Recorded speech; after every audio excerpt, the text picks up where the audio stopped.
I'm with Steve Olliges here at SEMA, and he's telling us about this Ford Bronco. I'm going to pan out and then I'm going to come back, and he's going to tell us about how this is the first race vehicle he ever drove.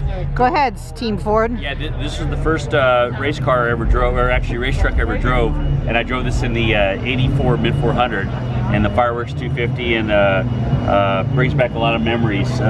When Hal Seelan owned this thing along with John Carp, who just passed away last week, and that's what the K is for Carp and the S is for Seelan. Where do I see that? Oh, okay. Yeah, back here. So anyway, we had 4 rough country shocks per wheel. These are the same shocks. We had 4 in the front, had a 351 Cleveland in it, and if I remember back in the days, it was like 450 horsepower, which was a lot of power back in the days. Always on BFGs my whole life. Love our BFGs. Yep, in the cockpit.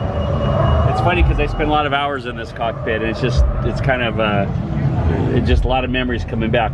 This truck actually won the 81 Mid 400. Ken Rice drove it, and he did a fabulous job. He won some other races, and I think the Bob 500. So this is one of the winningest Broncos, besides, of course, Parnelli Jones, which was the premier truck. Big Ollie, Hall of Fame inductee. But behind Big Ollie, this thing did rack up a lot of stuff in its day, and I was fortunate to let those guys let me drive it. So I thank them every day. And Team Ford Las Vegas. Team Ford Las Vegas. Awesome. And I'll be driving a Bronco in this year's Baja 1000. So look for me on the starting line. I'll be excited to go out there, and guys are built Bronco. They just released last night. So very cool. Guess we could mention it at the Rod Hall tribute. So I'm going to go back to these BFGs, and you tell me, when you were a teenager, did you ever lie down out in the middle of the street with your white pen and clean up the lettering on your BFG white?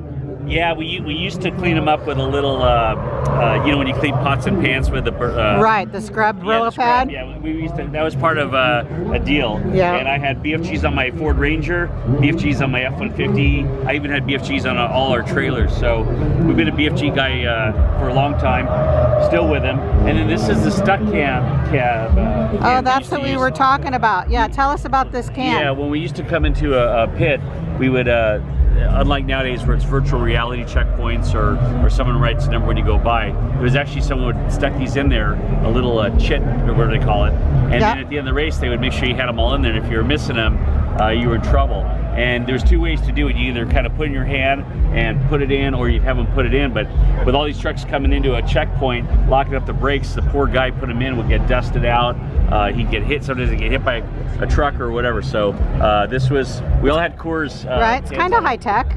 Yep. It's kind of like virtual checkpoints. It's a Coors can and some duct tape. Missing the baling wire. Very cool. And then the lights came out of the roof. These were the CBAs that we ran back in. But you look at, there's a handle, and that was state of the art back in the late 70s and 80s. You know. So, very cool. Well, thank you to Steve Olliges, Team Ford, telling us about, what do you call this rig? This is Blue Thunder. Blue Thunder. Okay. And Ed Gunderhoff was the one that restored it to the original, and I haven't seen him yet, but we talking on Facebook. But he just did it perfectly, and this is a work of art, a lot of history, and like I said, the K-Bar S for Carp and Seelan was kind of the one of the top forerunners to the Holman Moody started it, and the Stropp and all that, and then they kind of were the Las Vegas branch, if you will. But just an awesome truck. Very cool. Thank you, Steve. Appreciate it.